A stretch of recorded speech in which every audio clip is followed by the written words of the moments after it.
Okay, ladies and gentlemen, thank you everybody so much for your patience. This is something that I'm actually really excited to report on, discuss, however you want to say it. As you guys know, CRS Firearms was apprehended a while back, and he's a good friend of ours, good friend of mine, friend of the channel. And we're going to give you guys some updates on the case. And I tried to come up with some videos to do on my own and was just trying to kind of, put it all into my own words. And I was like, you know what? What better way to do this than to invite his attorney, one of his attorneys, Mr. Matt Sorcier. Roussier. Yeah, it doesn't matter. It's a French name. It's not a culture you should be worried about offending. Ladies and gentlemen, Matt L. And of course, we're bringing on Flying Rich as well because of his charm. Nice. So, Matt, I appreciate you taking the time to come on, man. This is something that I've been really wanting to talk about for a while now, and I couldn't really do it justice with everything that's happened. But you want to kind of start from like the beginning? Well, first off, let me ask: you're allowed to come on and talk about this, right? Yeah, of course. I've got authorization from Matt to talk about this, but of course, also, I'm actively representing this guy, so I may have to be a little bit guarded about certain details, and I'm bound by the Florida rules. So if I get a bit cagey, it's not because I want to, it's because of the rules. So sorry about that to anyone in the audience. For sure. No, I totally appreciate that. And obviously the main focus is, Matt being free and not having to face any bullshit, from a criminal standpoint. I believe he's 100% innocent and that this is all horseshit anyway. But so I guess, do you want to start from kind of like the beginning and give everyone an idea? Because I don't know if everyone really knows what happened. So, of course, Matt Hoover runs CRS Firearms, which is a fairly popular YouTube channel where he talks about public issues, really all kinds of stuff, politics, firearms, you name it. He's really a kind of a quintessential American, kind of self-starting man that is providing for his family through a multiple different mechanisms. And he's very relatable because he's a very normal guy, right? He speaks in a very plain English, and he's just very relatable. And I think that's why he's gotten such a great following. Well, at some point, I don't know exactly what happens. ATF alleges that he was contracted to do advertisements of this trinket, right? This tchotchke is how we refer to it, which and to let you guys know what a tchotchke is some object of decorative but not really utilitarian value, like no functional value. It's the type of thing that you'd see for sale on the street in New York, right? Like a little like a Statue of Liberty, little it's kitschy trinkety stuff. Yeah. And so he makes, again, allegedly he makes these videos promoting the trinket. And at some point, ATF decides that this thing is a machine gun. And it's kind of a confluence of factors here, which, we've got the legal definition of a machine gun, which is any weapon which shoots, is designed to shoot, or may readily be restored to shoot more than one shot by a single function of trigger, the frame or receiver of such weapon, or any combination of parts designed and intended. Now, again, designed and intended solely and exclusively. So we've got 4 different factors there to be used in the conversion of a firearm into a machine gun. So ATF is alleging that if you take this tchotchke and do substantial transformative labor on it, basically machine out a part, that it becomes a machine gun, and because of that, it is a machine gun to begin with. And that kind of doesn't make any sense. Because where's the line? And again, there's a lot of different factors at play here. Administrative agencies have been giving a lot of leeway in previous decades to interpret and I'm using that in scare quotes, Mhm. the law. And whenever they do these quote unquote interpretations, it's funny, you don't really find them restricting their power, their own power, right? You find Yep. them expanding. And so the Supreme Court has, for one, said, okay, knock it off. You got to kind of actually stay within the realm of the laws. And that was in the EPA case, West Virginia versus the EPA. Yeah. And then, of course, in Bruin, we finally have a standard for applying to all cases that affect possession of firearms. Mhm. And so when these two things come together, it's actually quite clear that, you know, if the government is to sustain these types of actions, they are going to need to do quite a bit of legwork to prove that they're constitutional. And I think it's very clear that this cannot be proved for the simple fact that it is not constitutional. There is no historical, deeply rooted historical tradition of locking people in federal cages for drawing things, right? Can I stop you right there? Because the No. deeply rooted historical, it's like, what the hell does that mean? So, and it's a very interesting thing, because that was what Heller, right, back in 2008, the DC handgun ban case, the Supreme Court kind of gestured towards this way, right, that laws that are consistent with the Constitution must be deeply rooted in the history, in the text of the tradition of the Constitution as informed by the history and tradition of the United States. And so what that means is it's not something that has happened over the past 20 or 30 years. It's something that was accepted, or some analogous conduct on the part of the government was accepted around the time of the founding of this nation as applied to the Constitution, because that's when the text of the Second Amendment was affected against the federal government. And in the case of a state law, around the time of the Civil War, because that's around the time when the text of the Second Amendment became effective against the states.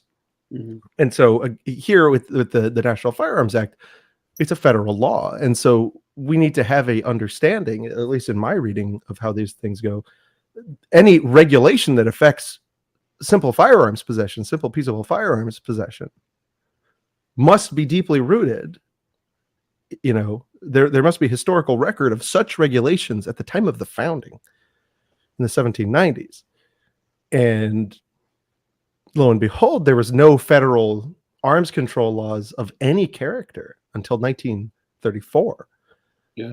And bear in mind people, and some people say, oh, the NFA has been around forever. Well, the law they overturned in Bruin was from 1911. Yeah. It was pre-NFA. Yep. And it was an anti-Italian law. Yeah. That's interesting, because even if you look back to some of the conversations that were had around the 1934 NFA, they were even saying, we can't just completely say no machine guns across the board. Clearly, something like that would be unconstitutional, or treading on the line of unconstitutional. I forgot the exact quote, but it said, we're just merely imposing a tax on machine guns. And then, of course, later on in 86, May of 86, we had the alleged Firearm Owners Protection Act. Yeah, Hughes Amendment, whatever. So so now, how does this all come together for Matt? Because the way you guys kind of phrased this, and this 9-page motion to dismiss was beautiful. Well, I don't want to step on your toes. You can go ahead and pick back up where you were. Thank you. It was predominantly my writing. I do love to hear that it came across as beautiful. It is hard to write these court documents in a way that is readable by humans, and so I try to, I try to do that, because at my core, I'm a mechanic. That's what I did before I was a lawyer, and I refuse to, write to the comprehension level of a lizard. Right? It's going to be written in plain English. That's kind of interesting. I had no idea you were a mechanic prior to being a lawyer. Yep. No, I was a mobile mechanic. I had an El Camino full of tools, and I would drive around and fix stuff. That's awesome. Yep. A G-body El Camino. So it was a very different time in my life. But yeah. So what's going on here is we have the government taking a 1934 law, applying it in a way that was never intended, and in fact expressly rejected by the the understanding of the government at the time it was passed, to an item that is unquestionably beyond the bounds of the text of the law. And I just don't think that can, never mind constitutional, it's just not right. It's a violation of a fundamental human right, because one, there's no notice, right? It's the government's duty to tell you what is illegal. And the government must tell you clearly what is illegal for that you may conduct yourself without stepping over that line. And what these administrative agencies have been doing is just expanding a gray blur beyond everything and telling you don't step on the borders of the gray blur, right? And I don't mean like a little, gray area. We're talking about, for Christ's sakes, we are talking about talking about a drawing. Yeah. Right. I'm kind of blown away that basically, I'm even here. The ATF will move the goalpost at will at any time with no notice, and they do so with a really creative way of it, because they can't legislate, right? They're pseudo legislating, right? But they're taking law that already exists, like one of the many 18 USC whatever, they're taking opinion letters and examination letters, and then they're filing it under this bucket of 18 USC ...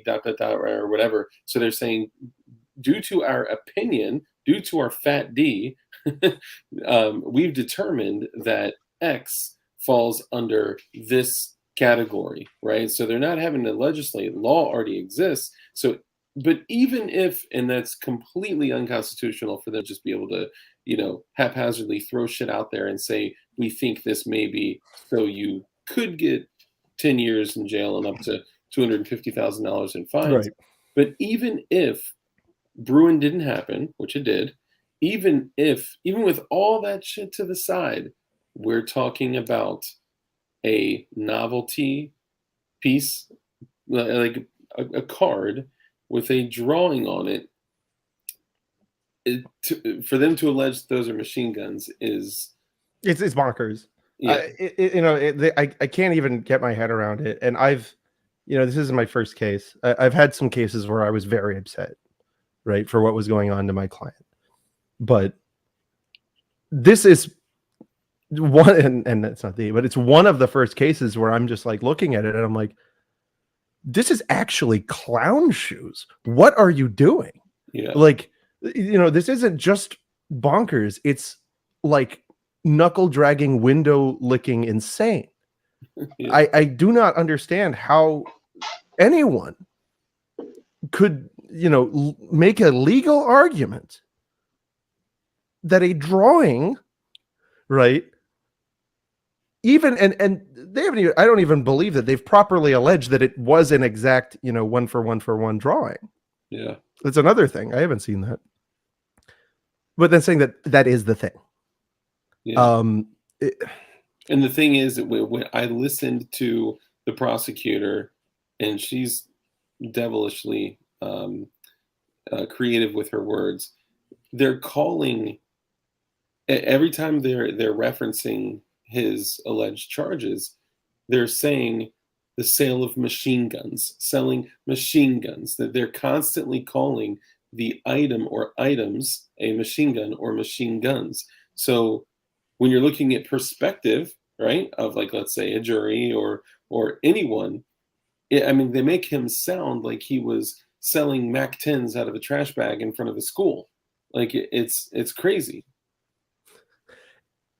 It is amazing, right? Because they, you start out with this thing and it's like, and then they take their little talisman and go, "Ooh, it's a machine gun," and then they just keep saying it, yeah. And then with the machine gun, and they're trying to make you forget that it started with "Ooh." Like they did. I mean, not that I'm, of course, not a lawyer, but I'd be like, "You mean this?" The nothing. It's like this drawing. Is what Right. you? Well, wait, machine gun? You mean this drawing? Can we clarify? I have some strategies for if we get to that point. Of course, I hope that they'll see just how ludicrous this is and just and drop this. I mean, Well, they should like my position is very clear. He should never have been charged with anything. He is. I don't know if I've seen many more innocent. What kind of criminal Matt is? I mean, Matt did try to evade justice Oh, please. I don't even. I can't. by getting married. Yeah. They were engaged for how long? If I was the judge on that, I'd be like, approach the bench. I'm like, I would have. I can't say. You have to prove way beyond. I mean, you have to have. That's just total horseshit. But again, that's that creativity, that devilish creativity from That the is, prosecutor. or I read the charges against Matt. If I was a legal clerk and you asked me to write that up, I'd be like, I quit. I would have just walked out. I'd be like, no, I can't write this crap. It's crazy. You know, I don't know what's going on here. I don't know why the decisions were made the way they were made, but at the end of the day, they were. And what's happening is there's a dude, a real dude with a real family, right, who really depends on him, and they're crushing him. They're killing him. They're, you know, and they're threatening to lock him in a big cage. And for what? Taking away his ability to post on social media, right? Which to them, it's just posting on social media, but to him, that's his livelihood. Yeah, that's his livelihood. That is his income. That is how he. We did discuss that with, and you know, he's not like banned from posting. Away there, not to just to add one thing. I feel like that being a condition of his release, I feel like they're like removing his rights that are supposed to be protected by the Constitution before he's even convicted of anything. Yeah, there was a restriction. He was not to post any antisocial, I believe, what it was, material. Yeah. And it's like, well, what does that even mean? Yeah. You know, so you can understand that he's nervous, right? Because what is that? It's what is antisocial behavior? I don't know, but I think it should be First Amendment protected, but I don't know. Yeah. I don't know. Well, getting back to it, you know, I don't believe that anything that he's done is against the law. And, you know, the personal relationship that I've had with him, you know, that's not the kind of guy that just runs around breaking the law. But one thing that's been confused, I've seen in different forums and kind of, you know, in different places, I've seen people... forums, a fine choice for bad knowledge. Yeah, right. I've seen people post that that Matt was the one that was charged with structuring and the whole money thing. Were all 7 charges? I don't want to talk about the particular charges. You know, that's not my client. I don't have, I don't have clearance to talk about that. Yeah, got it. No problem. All right. So can we get back to what you just filed? And how optimistic are you about getting the NFA repealed? Well, this isn't to repeal it. You know, when you repeal, the legislature sits down and makes an act. Okay, use the wrong language then. Right. Well, I'm very sorry. That's okay, because that's your job. Persnickety word lizard. Sure. But I think I'm right.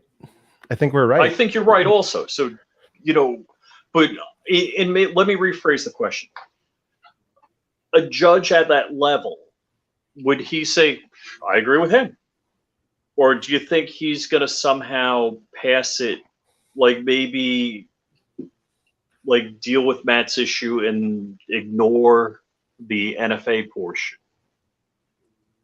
There's a clear burden shifting standard announced by the Supreme Court. The government has the burden to prove the constitutionality of its conduct. I don't think they can prove it. And the way, you know, if the standard is applied faithfully, which, you know, I choose to believe that the courts should do, we should win. You know, that it's not to say that they will, like, what will happen. I can't know. That's why I can't guarantee anything. But I don't think this is a long shot. I think it's pretty clear cut. You know, unless there's history I don't know of, right? And I've worked pretty hard.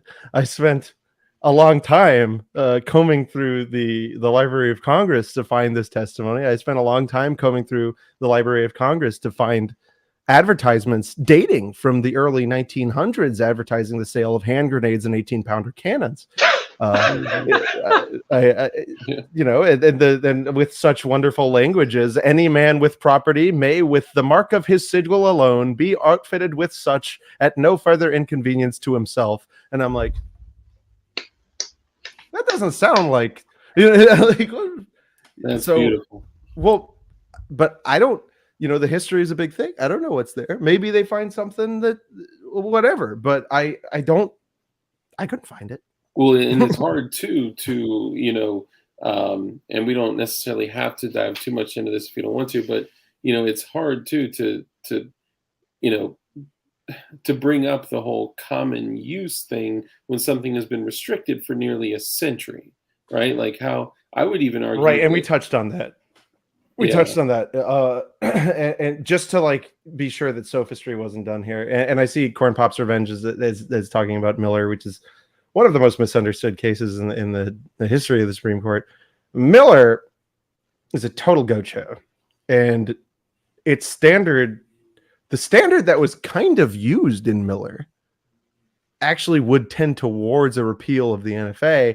They misapplied it because the case was calculated by the government and forced by the government to narrowly uphold the law. The standard that was allegedly employed in Miller, so Miller was a case involving some sawed-off shotgun, right? Yeah, it was a sawed-off shotgun, and then fascinatingly, the defendants were dead before it went to the Supreme Court, which is odd, right? Because that should have mooted the case. But the whole case is just procedurally absolutely wacky, and the standard has not been rehabilitated or reviewed. And even if it were to be, it would tend towards unconstitutionality of this portion of the law anyway. So I guess I don't know what Mr. Pop's Revenge is alluding to with Miller. I see he said in the chat he agreed it's dumb. But you guys, if you guys are like feeling really nerdy, or you're taking, like, you know, you're on the toilet for an extended period of time, you know, and you're trapped there and you can't leave, you just start reading about the Miller case, because and you're trapped there and your blood pressure is feeling a little too low, and you want to yeah. Thank you, Corn Pop, for the super chat, brother. I appreciated it. I think maybe what he was going for was that I think that one of the things that people see Miller as is that he already pooped. Military, military or arms that are common in the military are and or should be protected, right, under our rights that are supposed to be protected by the Constitution. But I think, like you said, I think that that being applied, the NFA wouldn't be even in existence. Or it was so fascinating, right? Because they're saying, well, they don't use shotguns in the military, and it was like, wow, this is right after World War I. We kind of got in a little bit of trouble with that. Like, we kind of did it anyway. Yeah, it's crazy. So for those that may not know, they submitted a 9-page motion to dismiss, and it's a supplement to our motion to dismiss. A supplement to your motion to dismiss. So we had already filed one under other constitutional questions, and then when Miller was announced, we were like, this is very important and this needs to be separately briefed, and the court gave us leave to do so, and so we did. When Bruin was announced. Bruin.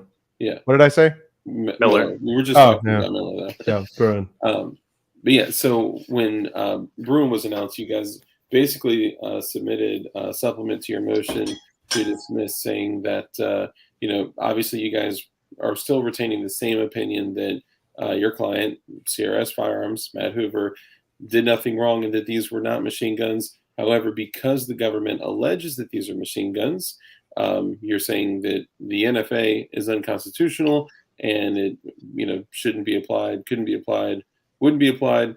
And because it's unconstitutional, if this were to go wherever it may go, this could set a precedence and create case law that would essentially dissolve the NFA. It's possible. Yeah. I mean, frankly, all I care about is freeing Matt.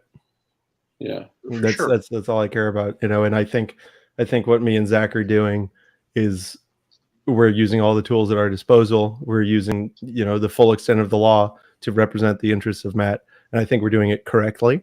And the thing that we have to stress here is that we are just trying to serve his interests within the bounds of professionalism and within the bounds of the truth and the law.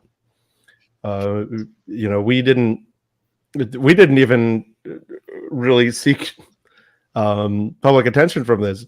The news picked it up on their own. They trolled the filings, and they were like, and they ran with it. And so that's why this became a thing. We, a lot of people, people online, they say a lot of things, but like this was just us doing our practice and just fighting for our client. And yeah. So Matt, what are we going to expect next? Is the ATF going to come back and say, well, because of this and this and this, he should be in jail? I mean, my crystal ball's in the shop. Yeah. So I don't know. Well, we're just going to keep fighting like hell. That's what we do. So typically in an adversarial type thing, the other attorneys would come back with counterpoints, I'm assuming. Yeah, there's a response that's going to be due sometime in the coming weeks. And so we'll see. Do they have a deadline for that, or is that? They do, and I don't have it in front of me right now. There's a couple of questions here. But sorry, go ahead, Rich. And even if there was a deadline, they could appeal to the judge, and the judge would always grant them another week, right? Yeah.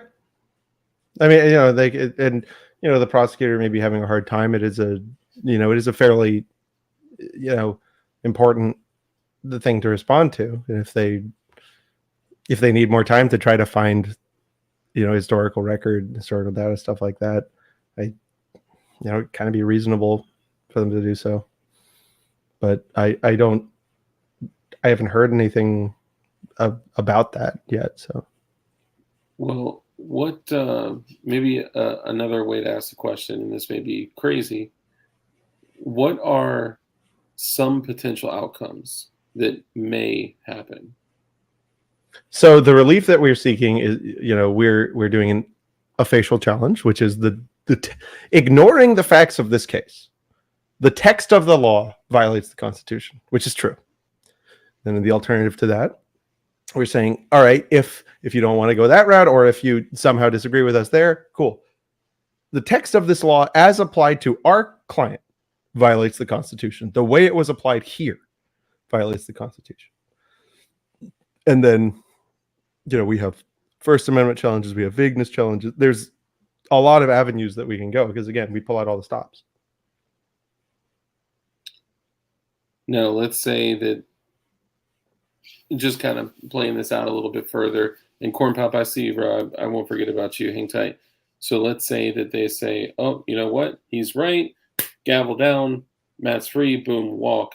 Then would somebody potentially take that to the Supreme Court, or would that case law be substantial enough to just let freedom ring for machine guns for everyone?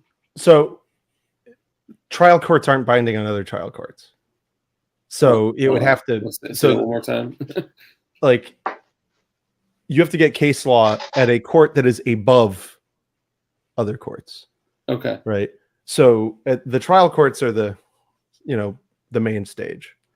If you win here, right, on the main stage, it doesn't necessarily affect him here. If you win here, right, and then the government appeals, you go to the next stage, and you win here, all of a sudden it is binding on this guy, right? And so then after that, you get to the Supreme Court. But decisions at the trial court level aren't generally. So I'm not going to be able to drill the third hole in a couple of weeks. I don't have a crystal ball. I'm sure Rich was totally joking. Right? You could drill a third hole in a Glock. Rob Pincus did that. That was an accident while building a P80. Yeah. So Corn Pop's Revenge, thank you for the super chat, brother. He says, do you think that case in 2019 where that based engineering student at UCF, they got caught with an AR, he put a drop in autoseer and had his case dropped because the ATF didn't want to go to federal court? I remember that case. UCF's right up the road from me right now. I'm actually not familiar with that. University of Central Florida. Yeah. It's actually the second largest. I think I don't know if it still is, but it's the second largest university in the nation. And that's where I went to college. And yeah, there's this kid who he got caught with it. Somebody snitched on him, whatever. He had an AR in his car and the cops looked at it and it had a autoseer in it. And they were like, well, what are you doing? And he's like, well, I don't respect the law. Like, he was that straightforward. Well, he bent up a coat hanger, right? Was it a coat hanger? I didn't know if it was coat hanger. I believe it was printed. Still an autoseer. Yeah. I don't recommend behaving that way. I didn't know that he got his case dropped. I didn't know that either. Yeah, and I don't know if it's true. But one thing my criminal law professor told me way back in law school was never underestimate the government's ability to screw up their case. So you never know what happened there. Yeah, true that. Hey, come out and PLA. That's you bought the ball. Yeah, that's my guy. I know that ball. That's our special ball. Yeah, he's awesome, man. Hey, Dark. Hey, everyone. I'm late. You're not too late. Don't feel bad. But can we have machine guns now? That's what the internets are saying. Slow down there, Buckaroo. Not just yet. Yeah. Can is a powerful word, and it doesn't implicate legality. That's true. Yeah. There's always can, should, must, that kind of thing. Yeah. And congratulations, guys. We now have over 100 people in the live stream. So damn. Hell yeah. Who else did I see? 3D Arms. Machine guns are yes. Me the People says, good morning, y'all. It's good morning. Oh, 3D Arms. Team Uncle. What did I see? Okay. So he said he made the Buenos Dias, the drop a notice here himself. I think it was printed. Super base. It could be that. That's the cheapest and quickest. Let me see. Oh, this is a good question. Does the new ATF director make this case more difficult? No, he didn't change the law. Yeah. That's the law is what it is. And I think it's on our side. And Too Many Choices brings this up. This and a few other things. He says the NFA is unconstitutional as applied to individuals. I think it's unconstitutional as applied to a piece of paper. Yeah. He brings up on a pretty consistent basis that holding individuals to laws, and you may have to kind of phrase it the way you do in your creative words, Too Many Choices, but basically he's saying that like all laws that are cast upon SOTs, 0702s, gun shops, whatever, it's unconstitutional to apply those to an individual, that those only apply to those in commerce. Yeah, that's the interstate. So interesting thing though is NFA was passed under the taxing power, whereas GCA and FOPA were passed allegedly under the commerce power. And the commerce power is just what the government and since the 1930s they just started saying that everything was under the commerce power. So the federal government has to have a legitimate source of power to do what it's doing. Case law tells us that this, Like, this is not a legitimate taxing power. And it's actually the Obamacare case makes it very clear. Makes it very, very clear that this is not a legitimate use of the taxing power. So that gets you start running out of sources of federal power. And, you know, it's our belief that they don't have a legitimate source of power to do this, or to do most of the things that they do. Right? Yeah, yeah. Corn Pop, great answer. The new ATF director probably makes a lot of the dicks he sucks harder. That's a good point. Christian Constitutionalist says it's like $70 for an M16 trigger kit, and after that, all you need is a cordless drill. Again, I'm not saying that anyone should behave a certain way. I'm just reading comments here. If machine guns become legal, then there will be a real ammo shortage. That's a good point. Holy Martin Kaminsky, $40 super chat, bro. He says, Whoa. for the win. Hell yeah. You know what? And because YouTube will take half of it, I'll donate the other half to CRS's fund, because you guys know, and this is something that's important to touch on, because we raised a healthy amount of money for Matt. And at the same time, that money that GoFundMe was hanging on to, they had to, well, am I talking too much if I go into this detail? I'm not going to talk about it, but I Okay. can't make you stop. Perfect. So CRS basically had to put the money in a trust and use it exclusively only for legal fees. So while he's not able to create income through YouTube and other things, he's having to only use that money specifically for legal fees, which it's likely not all he needs to cover the legal fees. But for him personally, while his income is cut into a 32nd of what he used to make, if that, we're using Give, Send, Go to donate money to him. So if you guys do have any opportunity to contribute, I know that there is no way to currently give to the GoFundMe, but you guys can go to GiveSendGo/CRS. I believe it's just CRS. I'll double check. I should have had that link pulled up. Sorry, guys. But GiveSendGo/CRS, and you'll be able to contribute to him and his family. And they do need some support and some help right now, guys, because he's not bringing in the income that he should, that he had in the past, and he's got a family to support while he's being told, basically, post a video and you're at risk of going to jail. So everything he's posted, even shit that's like content from other people, he still could get in trouble for. So we want to eliminate as much risk as possible. So if you guys do have it in you, if you have the ability, if you have the financial ability, contributing to him would be huge at the GiveSendGo/CRS. Also, if you guys plan on giving any other super chats or donations or cash apps or anything like that, I would ask that you reserve that and contribute that to his fund directly. You know, that's really awesome of you guys. I mean, it's, and I talked about this on the video we put on CRS's channel.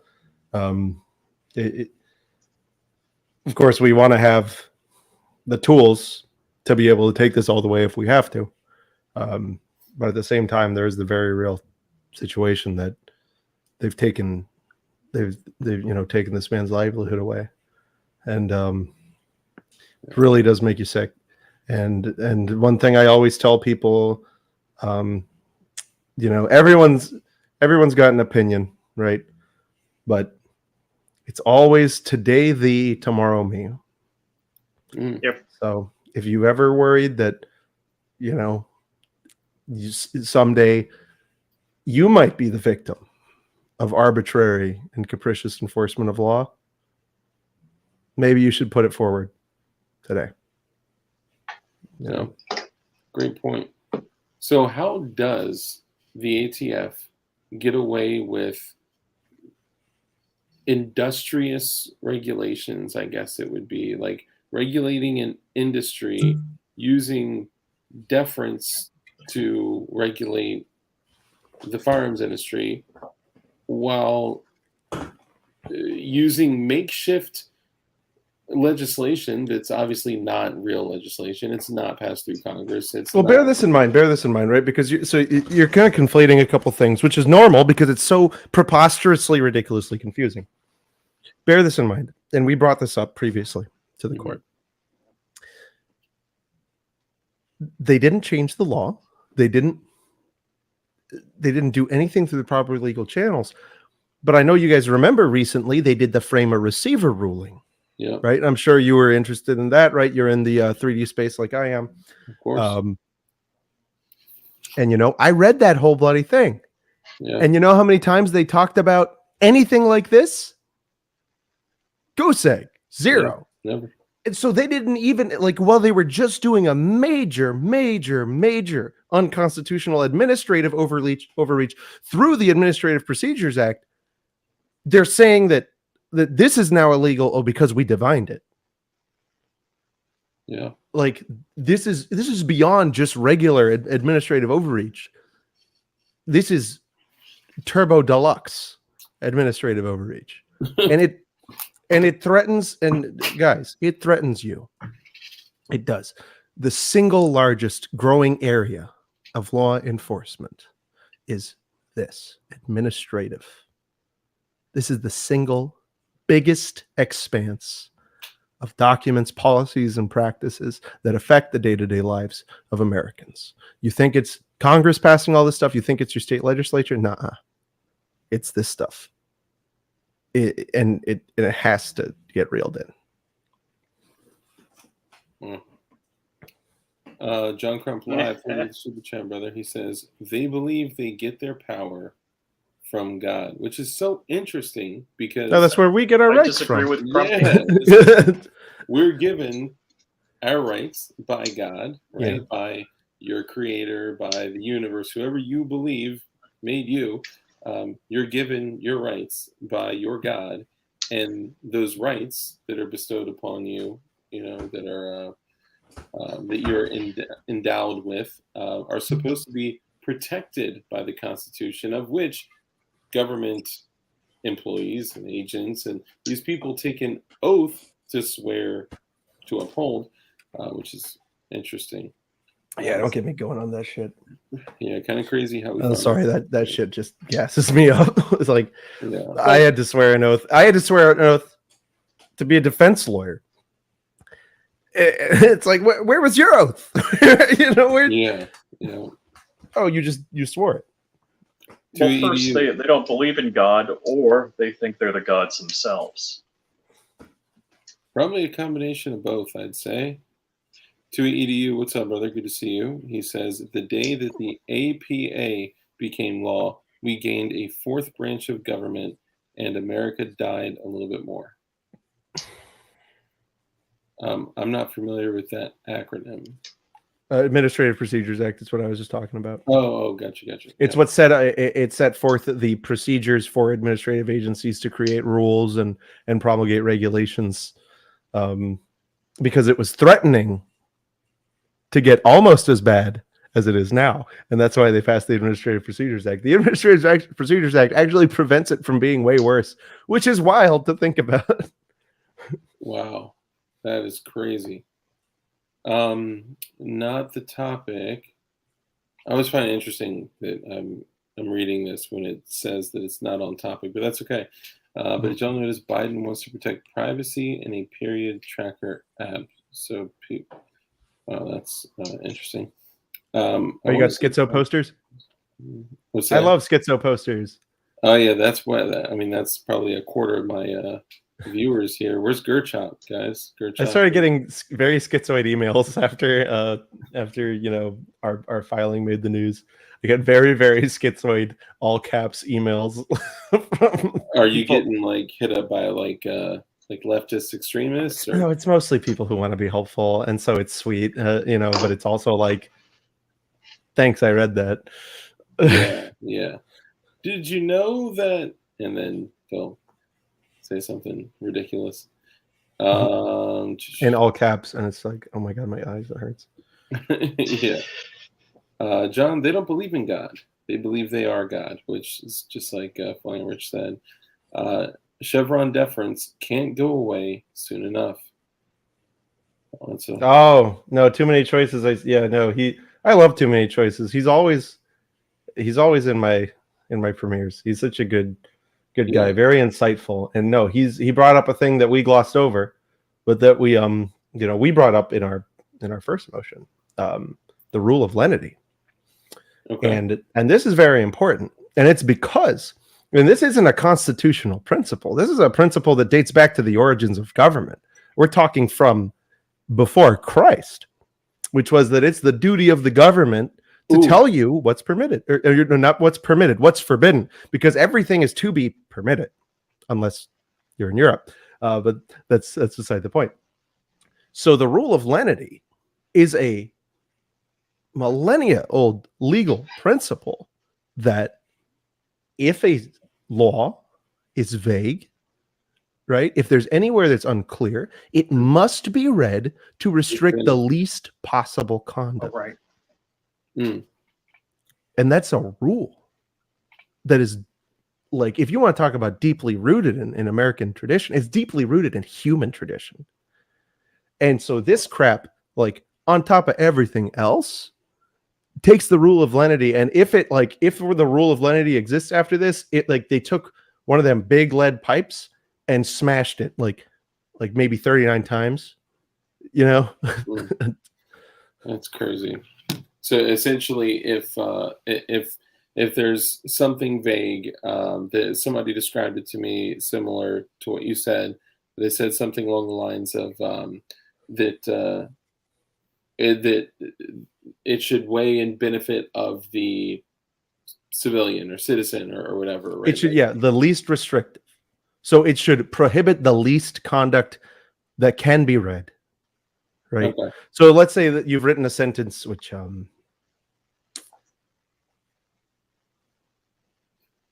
so let's say we wrote a statute that said blue cars are known to cause accident, and thus such cars shall be banned. Right. So it's like, well, what do they mean, such cars? Do they mean 4-door cars? Do they mean they might have meant, like, what do they mean? And so let's say the government, you could read it, such cars. It could be cars that are similar to cars that are blue. So not necessarily blue cars. But if you're respecting the rule of lenity, it's just blue cars. Mm-hmm. Okay. That makes sense. Yeah, I mean, it seems, and I know Crump said it beautifully. He said that anybody that says that they know what will happen in the court of law is, bullshit. No one will ever know or be able to guess what will happen in the court of law. And you know why? Because we're dealing with humans. Yeah, the most unpredictable thing in the world. And I can only see this going a few different ways. But either way, I know that you guys have a hell of a fight ahead of you. So what could we do to help? What do you recommend? I mean, definitely, I think it would be great for y'all to subscribe to his channel and watch his videos. Let's keep him in the algorithm and get him back to normal, so that once this is all over, he can go back to his normal life. On top of that, the Give, Send, Go is going to help him out a lot. I don't know what the next steps are as far as legal fundraising, but Zach kind of talked about that with him, because and just this my involvement with this case is purely on my own time. Right, we are doing this solo because we love Matt and we think what's happening to him is wrong. So we're just fighting our asses off for our friend. That's all this is. There's no grander scheme. There's no grander strategy. This is the right thing to do. And you can read that a lot of different ways. Read it however you want. I'm telling you, it's my duty to fight for my client, and I think what I did was right, and I think I'm right, and I think I should win. I think I should win on every count. But like I said, crystal ball's broken. If my crystal ball was working, I would only file the motions that I knew would dispose of the case, because it'd be a lot easier.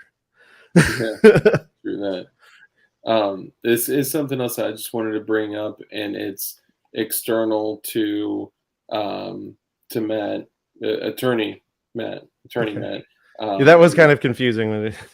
Yeah. I know, it's the Matts. The Matts Right. are fighting their asses off. The Matts and the Zacks.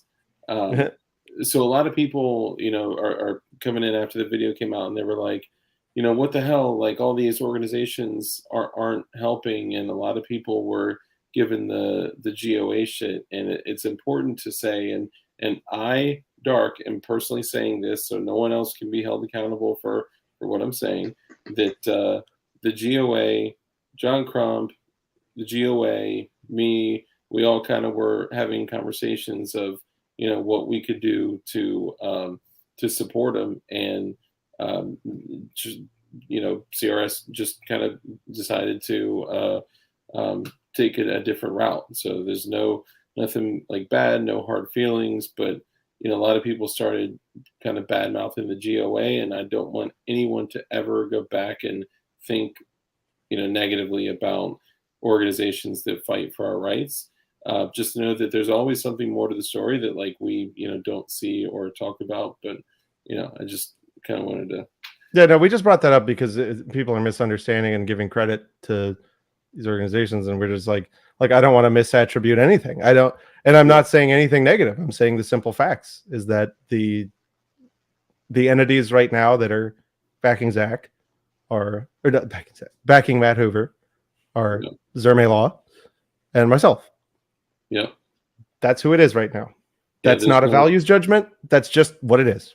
Yeah, there's no big organizations coming to the rescue and helping right now. This, but also there haven't been conversations. But like I said, there's no value judgment there. There's nothing. It's just the simple facts. Yeah, and it's also important that people know that. So for the purpose of fundraising, you guys don't think that, like, the NRA just stroked a $5 million check to take it to the Supreme Court. Like that. It's they're doing this solo, guys. So it is important that we help raise money for Matt and his family, at least during this time, while we at least have a portion of the fighting. By fighting, I mean the lawful fighting in court, right. Kind covered for a short period of time. But sadly, with these types of things, the amount of money that we raised, even though it was like remarkable that we achieved that, it's still this is like life ruining, like financial ruin kind of shit, so yeah, sorry, I don't mean to go on my dark guys, dark rant. I'm gonna bounce. Yeah, but thanks, Matt, for coming on. Great information. Appreciate you, man. You're awesome, Rich. Thank you. Later, skater. So anything else you think it's important on to touch before we wrap up? No. I do have one question, actually. Free my boy. Free my boy. Yeah. So you said you were a mechanic prior to becoming a lawyer. What made you want to get into law? Did something like occur that kind of made you want to stand up for justice, or what? This is gonna be the first time I've ever revealed this thing about myself. It's very embarrassing. Yes, it happens a lot on my channel. It's okay. You watched one episode of NCIS and you were like, no, I'm in there. Hold on. Cheers. Do you remember Phoenix Wright on the Nintendo DS? Phoenix what? Phoenix Wright. Mm-mm. I played that when it first came out. Like, I got an early copy, and I was a school kid, and I was like, it's a fucking anime lawyer simulator game, and I was like, whoa, this is cool. I want that, and yeah, that was that. What? That was that. I think I was like 12 or 13, and I was like, I'm gonna be like him, and that was it. I didn't change my mind again. Dude. And so I like being a mechanic was on the way, right? So like I was working on cars while I was saving up to go to law school, but like literally, no, I played Phoenix Wright on the Nintendo DS, and then decided I was going to be a lawyer, and that was it. Holy shit! So it's like a simulator where you can like kind of play being a lawyer. Right, but it's like actually, see, the thing is, Phoenix Wright lied to me about what being a lawyer was going to be, because in Phoenix Wright, you like use logical reasoning to solve cases, and not just a massive appeal to authority fallacy. Silly lies. So I was like, this is so cool. I want to do that. I want to scream objection at the thing and show them the stuff and investigate the scene. And it was like, objection. Yeah. And so yeah, that's the whole ass reason I decided to become a lawyer. And then everything just kind of like fell into place randomly ever since then. Like I never really intended to go into public policy. I wound up at the Cato Institute in DC, like through a bizarre comedy of errors. I never intended to be a gun lawyer. I was always a gun guy. I was there, like my LLM is in tax. I'm a trained tax lawyer. And then it was like, well, does anyone want to do this gun case? And I was like, gun case? Yeah, that sounds good. And then they were like, cool, you're the gun case guy. And that was that. Damn, and that's crazy. Corn Pop wants to know what my favorite engine is. Car or motorcycle engine? Ooh, good question. Yeah, no. So for motorcycle engine, the Honda CBX inline 6-cylinder, and for cars, like in real life, the LS platform. But because that's such a boring answer, the Corvair Flat 6. Ooh, dope. Yep. Anonymous self-aware NPC says, objection, hearsay. Yeah. 2edu says, and then you realize being a lawyer is mostly reading and writing boring documents. The most devastating part of courtroom practice is that like your opinion doesn't like hold much weight. Like your logical argument, your logical reasoning doesn't hold much weight. You have to find that some lawyer in a dress somewhere agreed with somebody that said something similar to what you said, and that's what holds weight. And that just feels like it's very depressing for me. But yeah, it feels like it's just almost like a game, you know. It's right, but the game was actually fun. Phoenix Wright is fun. You guys should play it. Not the actual game, but yeah, that's a good point. I mean, it's so I see so often, you know, people end up in arguments with people that have different, you know, ideals and beliefs, and you know, I see them just vomiting logic and information on them, and they're not successful in, one, communicating their point, but two, changing the mind of the other person. Right. And I think so often we're like, no, here's logic and information, and then just like, you know, throw it at them, and they think that is going to, you know, end with converting somebody's thoughts or making them believe something or think something differently. And it's just, there's a lot of research done on like things like changing someone's mind and, you know, speech patterns and, you know, like provoking thought for someone to self-discover something, as opposed to you just saying a sentence. Like it's total night and day. So the thing is, and I learned this, like what Tom Palmer he's a scholar in DC that I spent a lot of time with, and we were talking about debating people. And he said, if you were talking to somebody who is in a very different like opinion from you, like totally night and day, he said, you have to start the conversation with, okay, I hear you. Tell me why you think that. And if they will tell you,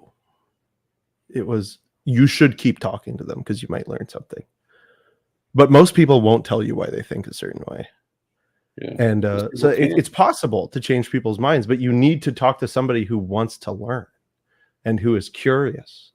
And that's just disappearing in our culture, which really fucking sucks, because we we are like intelligent creatures that have a natural and innate desire to learn. But the more that we are intersectionalized, right, the more it's, oh, you agree with this, so you also think this, and this. Yeah. And if you disagree, you are a bad. And right-wing people do this, and left-wing people do this, and libertarians do it. And it's an ideological cancer, and I wish it would stop spreading. Well, I think part of it is that people, though we do, probably mostly as children, we have that natural curiosity where we want information, we want to learn. Like, what do kids always ask? Like, my daughter is like, why? Yeah. And we it's a powerful question. Yeah, it is. It's, we're seeking information to learn the truth, to apply it to major decisions in life and shit like that. And what I found is that it's people generally don't say why they believe something, not because they don't want to. It's because they can't, because they've never engaged with it. Yeah, they've never done enough research to be able to convey that message of like, well, I believe this because X, Y, and Z. They're like, no, I am repeating a message that has been, drilled into me from a headline or something that sounds good that I resonated with. And that's where the going 3 questions deep, the Socratic method, like, oh my God, dude, I was just about to say, like, no shit. I was just about to say, when you have somebody who wants to learn and is interested, the Socratic method is amazing. Oh yeah. Right? Like that's how I have all of these conversations with people who are willing participants, and I've actually changed people's minds on gun control just by going, okay, why? Right? Yeah. But what about this? And what about this? And then they find themselves trapped. And like, that's the thing is, if you find yourself trapped, it's because you weren't necessarily wrong, but you made a mistake. Yeah. Somewhere. And we've all made mistakes like that. I voted for Obama in his first term. Just saying that, and now look at the type of shift that I've had in my life, right? And it's okay to make different decisions later on with different information, right? You now have different information, so now you're making different decisions. Oh my God. Okay, you want me to piss off half your audience with what I do when I go and speak at law schools? Let's do it. This is I love this. And I like what Too Many Choices said. Making people think is the most cruel thing you can do to them. Oh yeah. So I get invited to these FedSoc things. I love FedSoc. FedSoc changed my whole career. It was great. It's like it's a club in law schools of conservatives and libertarians, but anymore it's kind of like much more conservative. Mm-hmm. And so I go there, and I'm there to talk about gun law, and I'll say, okay, so how many of you are familiar with the text of the Constitution or with the text of the Second Amendment? Okay, so what does it say? And just some kid will say it. I'm like, okay, so keep me right. So who has that right? Who has that right? And they always fucking say it. Mm-hmm. Citizens. And I go, oh, and so only citizens, right? Well, yeah. It's because people who aren't citizens aren't people, right? And they go, and I'm like, because is that what you said? Because they use the word people, but and they've used the word citizen elsewhere in the Constitution. So are you suggesting that citizens aren't people? Because right? And they're like, what? It's like, well, no, because look, they knew the word citizen and it's here, right? It was used in the Constitution, and so they use the word people here. So if it's only citizens, that means citizens aren't people, right? That's your opinion. Citizens aren't people. And then they just like, they're in that just like 3-step thing, they're like, oh yeah, it probably melts their brain. Yeah, no, because that's part of right-wing intersectionality, and is that illegal bad, gun good. And it's like, actually, the same arguments that are used to restrict firearms, like they logically track with the arguments that are used to restrict immigration. And until you're willing to like wrestle with that, you're not really prepared to have a real discussion about these policies. Let me ask you this. Oh my God, look at Morningstar. Oh yeah, you're not American people, right? Yeah, because it says in the Constitution the right of the American people, right? Yeah, it totally says that. So Constitution, like the citizenship was not like non-citizenship was not like a thing until the like 60s. Like nobody gave a shit. Like, Yeah. yeah.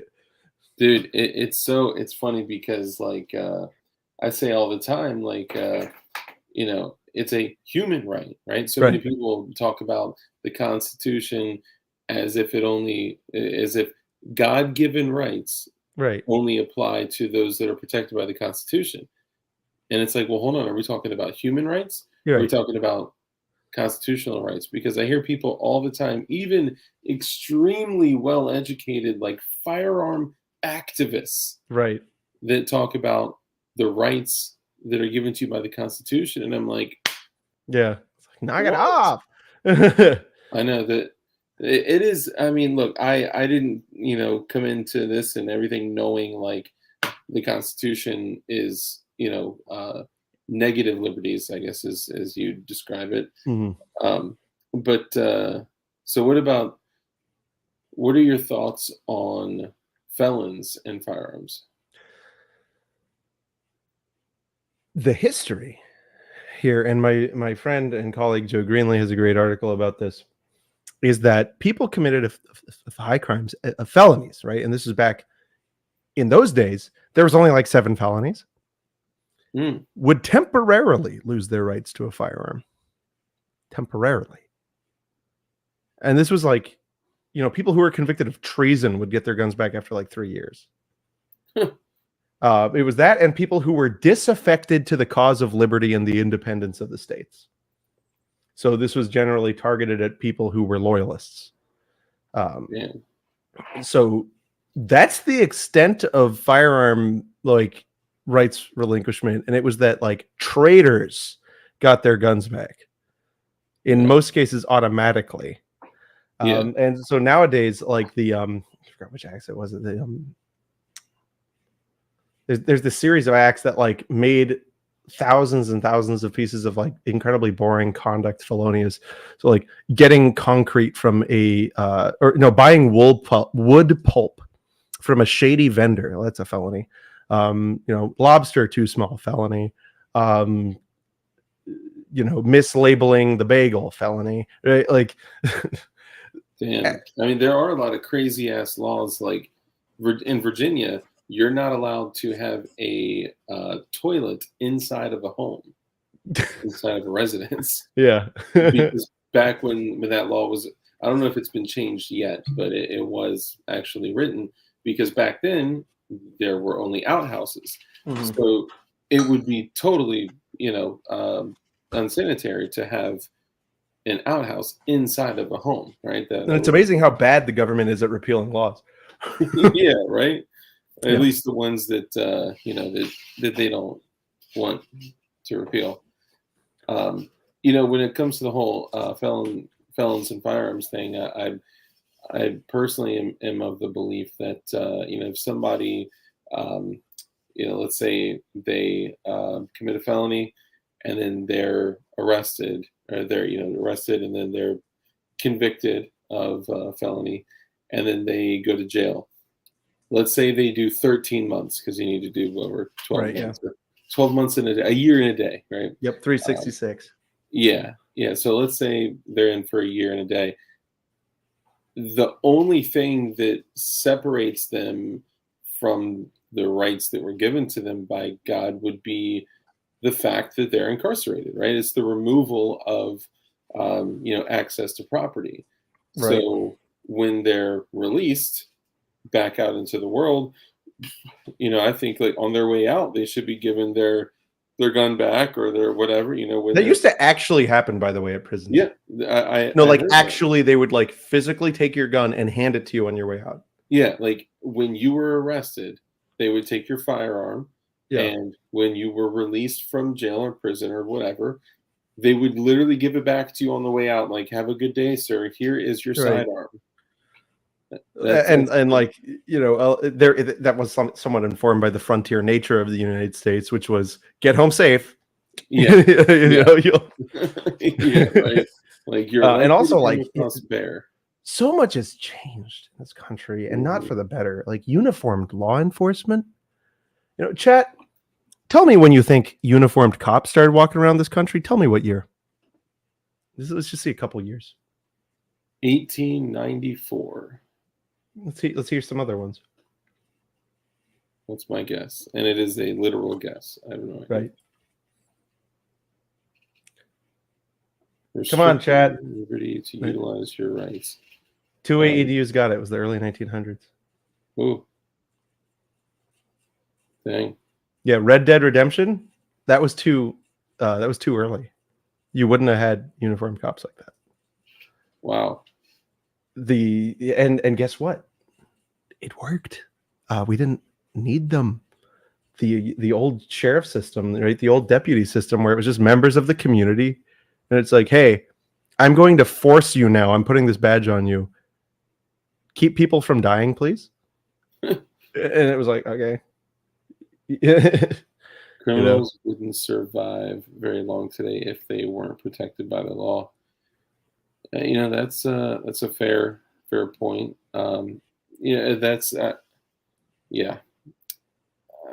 Because I part of that is like the whole state law, and I believe in the different state laws, and I believe in the right of the states to make their own rules, laws, regulations, restrictions, and sanctions.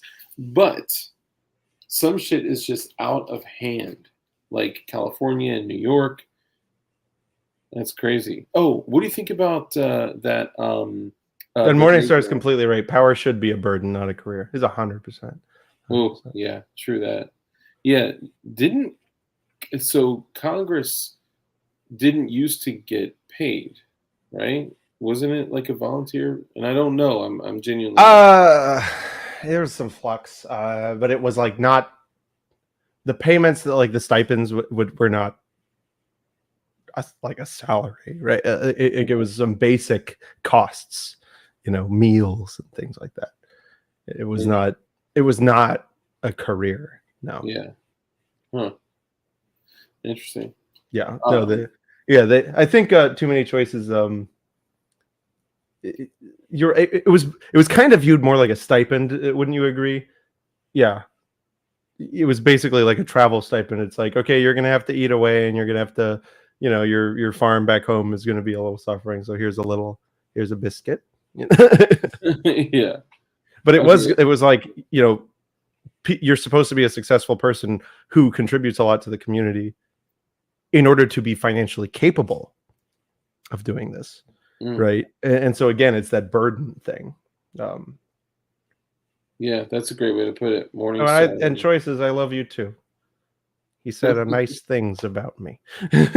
Yeah, he's a good dude, man. All you guys in here, man, you guys are just solid, man. You're my go-tos. You are always here, always showing up, man.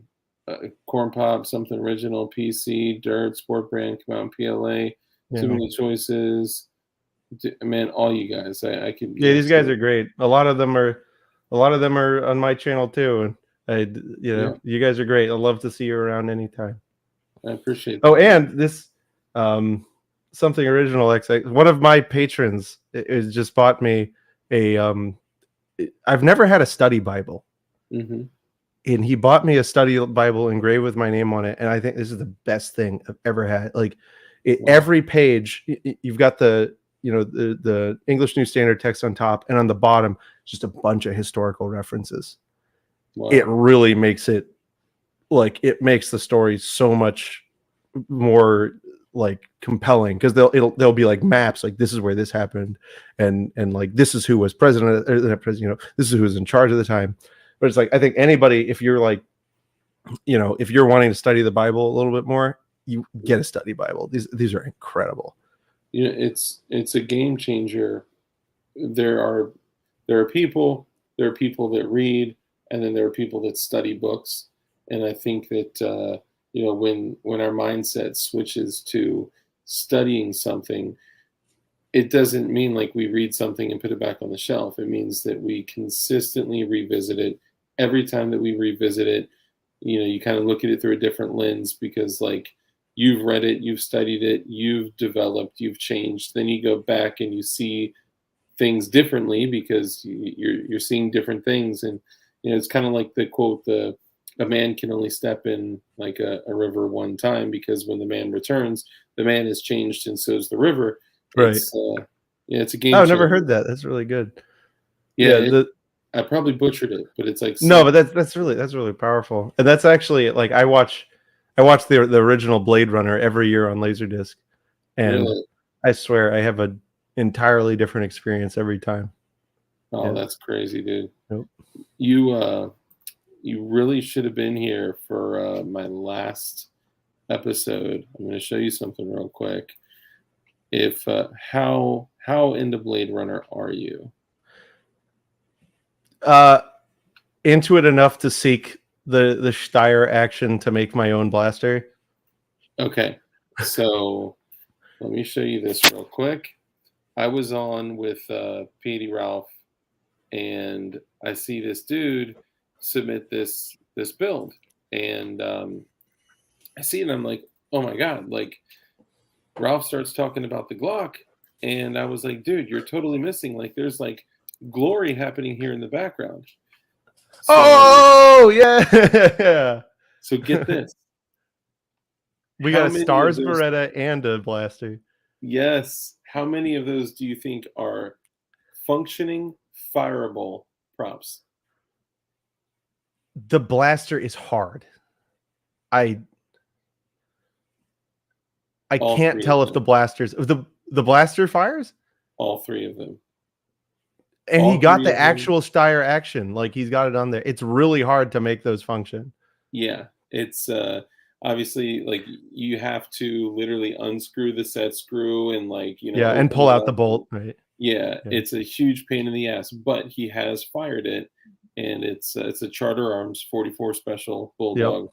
Yep. And holy shit, man, he came on our last stream and he talked about all the conversions he did to him, and that's how I knew he was legit. It's yeah, dude, you have to be legit to get that action, because those guns were like not very impressive in the day, but there weren't that many of them, and it's just us Blade Runner weirdos that like bought all of them. And now to get like it's like a normal hunting rifle, they're like 2 Gs. I have not been able to, like, I'm waiting to find one that's like busted in some way, because I cannot swing that just on a prop, Hell yeah. That's and so it was cool. Damien Christ. That was his name. Sorry, that's so cool. That. But yeah, the Stars is, I mean, the Stars, that's of course fireable. The C96, yeah, I guess he's got enough offset on the muzzle device to where it fires, because the actual ones they did for Star Wars wouldn't have been able to fire because they were like abutted against the receiver. Yeah. What kind of stuff? And we'll wrap up in a minute. I'm just curious, what kind of stuff are you into building? You've been pretty deep into 3D printing, and And do you do like machining stuff too? Yep. Yeah, we have so we've got like most of a machine shop at our shop, and I do play around a lot. I love weird stuff. So right now I'm working on an AR-70, done set me's, C&Ls, working on a PKM. I just like non-standard stuff. I just like to build weirder guns, and AKs. I build AKs like they're going out of style. Because it's so rewarding, because buying an AK is so expensive. The kits are still fairly cheap. Like, I've got an old Polish Tantal kit I got for a couple $100, and of course the kits aren't that cheap now, but I was feeling stressed, and I was like, you know what, I'm gonna build that Tantal, and it feels really good. Huh? Did you build it out? It's all done. I just need to rivet it, because it's all done. Barrels all populated. I did all that myself. And then I went to rivet it up. I've got this big box of AK rivets, and I was like, "Oh, I'll just use these." And then I realized every single rivet in the Tantal is a swell neck, and so I didn't have enough swell necks in my box, so I had to buy a Tantal rivet set. But literally, head spaced, populated, everything's good to go. Just need to rivet the trunnions. Those are remarkable AKs. The stocks Oh man, those stocks are incredible. Love them. Is it good? The only other side folding, wire one I have is an AMD 65, and I don't like that stock. And I'm looking at it. I'm also like, I'm just shy of 6'3", so I'm worried about the length of pull on the Tantal. But I adore how slightly different the Tantal is in every way. Everything about the Tantal is just slightly Polish. It is. It's very unique, and it is. If you think about it, there is no other metal side folding stock that fits on a fixed trunnion rear, right? So it's like, there's no other. Wait. Oh yeah, no, the AMD 65 needs a special hole. Yep. The Romanian one.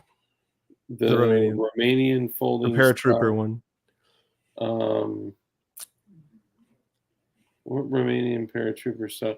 I can only think of the underfolder. Does it go on a fixed stock? Yeah, it goes on a fixed, but they're fairly uncommon. But it's very similar. But like the Polish one is certainly the only 74 pattern one. Yeah, I would love to see it. I'm not familiar. And the other thing is the Tantal is the only like mass produced no wood AK of that era. Yeah. No wood. Bakelite. And mine, all the Bakelite is the exact same color, and so I'm just so happy that's about awesome, that. man. Bakelite pistol grip, Bakelite lower handguard, and Bakelite upper handguard. It's just wooden. It's just steel and Bakelite, which is just that's incredible. Throw those 45 round 5.45 mags in there. I've actually got a small collection of Plum Circle 10 magazines that like they stopped importing those in I think 01 or something like that. And I do have a Polish underfolder, which is beast. Almost all of my AKs I paid like less than $400 for, except my Arsenal SLR 106 UR SBR, which is a Krink in 5.56 with an 8.3 inch barrel.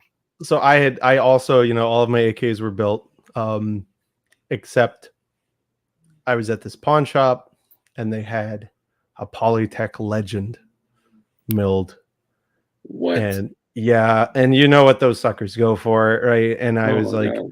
I just kept holding it and like drooling, and he had like 4 G's on it, and I'm like, I can't do that. And then finally he's like, Matt, give me $2,500. I'm like, okay.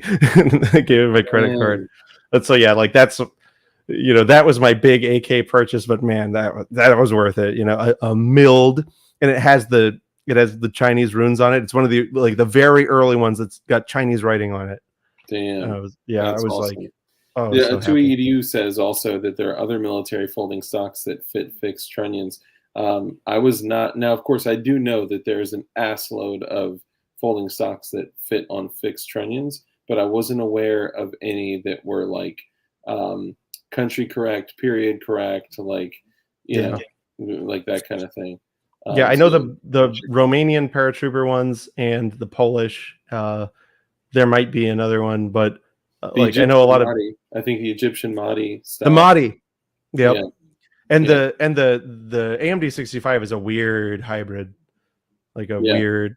That has to go. There's a lot of. There's a hole receiver for it. Yeah, there's like a slit. So I actually had a buddy kind of walk me through building. I converted a old Wasser 1063 to an AMD 65. But you know what will totally change your shitty AMD 65 stock, because we all know that they're really cool, they're really foldable, but they're not the best to shoot. They got a chin weld. Yeah, there's that little thing you clamp it on, you screw it on, and it just holds that chin weld perfectly. If you go on AIM Surplus or I've shot one with that on it, and that gun shot the living daylights out. Like that gun shot amazing. Yeah, I have shot an AMD 65 with that plastic clamshell thing on it, and I was like, "Oh, this is going to be rough." And I high pocket ready, and then just ping, ping, ping, ping, ping. I was like, the AMD that's different. They're super cool. They're super cool. Oh man, you know what? There's a kit out there. You guys got to. If you guys are into buying AK kits, I bought one. Arms of American just got them in. They're the AMD 63s. Ooh. Yeah, Nice. they're wood stock. Yeah. No palm swell, which I like a palm swell, but it's got that weird Hungarian pistol grip. So Yeah. it's like the AMD 65's granddaddy, and the kits were like on sale for like $400. I was like, oof, yeah, I definitely got to Dang. get one of those. Yeah, That's not bad at all. That's and are those what the FEG kits, yeah, the Hungarian kits? Nice. yep. And I didn't Yeah. even know this variant existed until these like kits came in. I was Yeah. like, oh, it's weird. It's like a Wasser and an AMD 65 had a baby. Yeah, that's exactly it's and it's crazy because like when I was converting the 1063 to an AMD 65, you got to change the gas tube, you got to Oh yeah, change the handguard, you got to change everything. And I ended up I pushed out. I instead of committing to the AMD 65 handguard with the reverse yeah. AK grip, I put a Midwest Industries rail on it. Forgive Oh, me. you're good. Here, let me show you something really funny. I actually bought my AMD 65. Somebody else had built it, and they didn't like the you know, the Hungarian plastic grips. Hmm. Look what I took off the front of it. Oh my God. Hold A on. Tula plum grip that the Jesus. dude ground off the bottom so the mag could fit in. Oh my God. It made me so sad. So for those of you out there that don't know what this is an original Russian Tula pistol grip that they're In plum. plum. Yeah, in Beautiful. plum. You guys know how crazy I am about plum. I have a 10 rounder plum Damn. from K-Bar USA, Circle 10, Yeah. well, from Bulgaria, Right. imported by the Arsenal K-Bar. A 30 round waffle plum Circle 10 and a 40 round plum Circle 10 waffle, whatever. Those things are like crazy, man. They're so beautiful. But sorry, so that's a Tula magazine. Now, what happens is when you're putting in, so most of the AMD 65s were issued with tanker mags, which are 20 Mhm. rounders, because they were built, everything around it was built 12.5-inch barrel, side folding, paratrooper style, because they were literally made for paratrooper dudes. Yeah, it And was to fit in a certain case was the whole thing. yeah, yeah. And if you're using anything aside from a 20 rounder, it like backs right up to that Yep. front grip. And it's a pain in the ass. You can freak it, you can kind of wiggle Yeah. and jiggle and all that, but it's not without It's not its right. issues.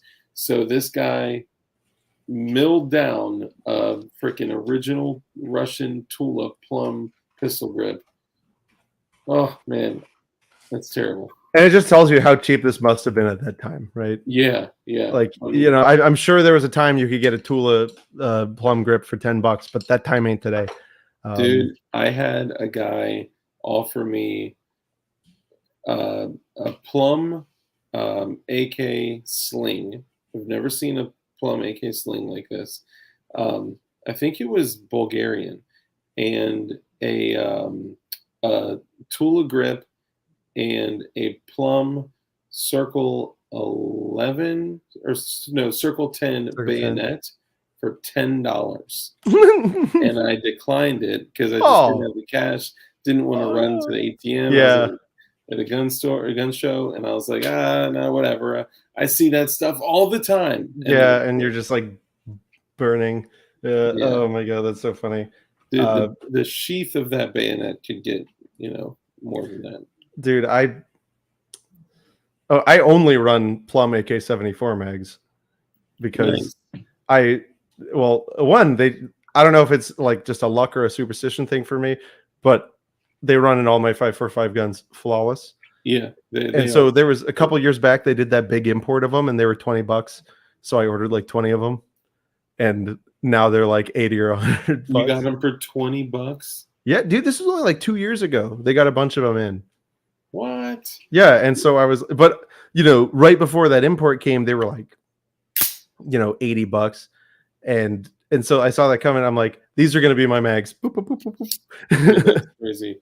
I saw recently a dude selling a 40 rounder in 7.62 by 39. I actually don't have any 5.45 AKs. I know, the ultimate sin. But They are the best. they're incredible.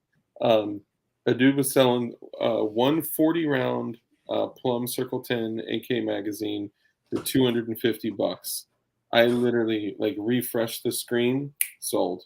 Oh my And I'm god. like, dang, I got a 40, a 30, and a 10. I wonder what Dude, they people for. are mags. People are wild in on mags. I do not get it. You know, it's like, do I want a slab side? Do I want a waffle? Yes. Yeah. Am I going to pay $300 a piece? No. Just not going to do it. Yeah, a buddy of mine who has I got a short on my channel that has a me in a vault, and it's like this like hidden vault. It's cool shit. And the guy ran just into a random dude that was doing a trade deal with him, and he got like 15 of the Russian Molot 45 round 545 mags. And I walk into a safe. He's just got stacks of them. I'm like, oh man. god. He's got a dozen cans of the 545. The the 7 and 6. Yeah, 7 and 6. Yeah. I've got one 45 rounder that my buddy gave me for $50, and I'm like, cool. I can just leave this in my crank because that's where those go. Dude, I want to take one of those and somehow convert it to 556 because I heard they. All you do is 3D print a follower. That's all you need to do. Yeah. Mm-hmm. Dang. The end is near. Beware. Thank you, brother, for the super chat. I appreciate you. He says, "Did someone say AMD 65s?" He's got a couple. Oh. Well, dude, I know I kept you for a little bit longer than anticipated, but you're good. I really appreciate what you're doing for CRS, man, and I appreciate what you're doing for the community. I know this is not all that you do, and maybe another time you can come on here and kind of share a little bit more about other stuff that you do as well. Yeah, right on, man. And I'll be on time like next time. You just let me know. No, it's all good, dude. I appreciate you taking the time to come on. And I told everyone, I was like, yeah, we're going to have to reschedule. And boom, you pop up. So I couldn't have been happier. Any other words of wisdom or anything you want to leave the chat with? What's your message to the world? Have a good night. Bye. That's awesome. Well, you guys know that I have to end my streams the same way every single time, which, you know me, rule number 1 is be kind. It's so important that we're kind in everything that we do.